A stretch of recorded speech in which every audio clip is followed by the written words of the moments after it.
Welcome to the Adrianna Vineyard, which to me is the most beautiful place in the world.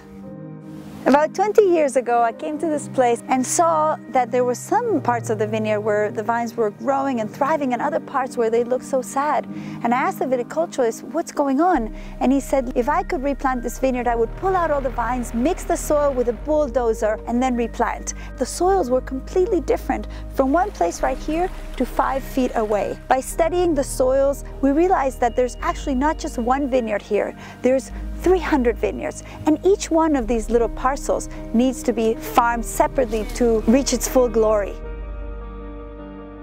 Luis, I've always wondered if the mineral taste in these wines has to do with these stones, and you know, the studies show that actually the plants don't absorb these minerals, but I've always had that question, so I'm going to give it a little taste.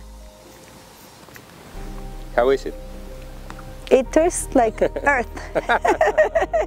What we're doing here is we're actually studying the rhizobacteria which live in the roots and help the vines survive in this very dry climate. After a couple days, we got this, the amazing rhizobacteria of the Adrianna Vineyard. The vineyard is alive. To make great wine, we need to promote the health of everything, from the microorganisms in the soil that help the roots absorb the nutrients, to the fungi, to the little ants that eat the organisms, to the little owls that dig deep and allow for oxygen and water to go into the soil. If we did not have this whole ecosystem here, we could not make great wine.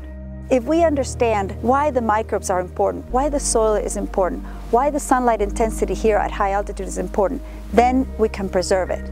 We call this Catenomics, this philosophy of doing everything we can to preserve what's special and what we treasure in our own land. These microbes, these insects, these vines, they are Argentinians, just like I am.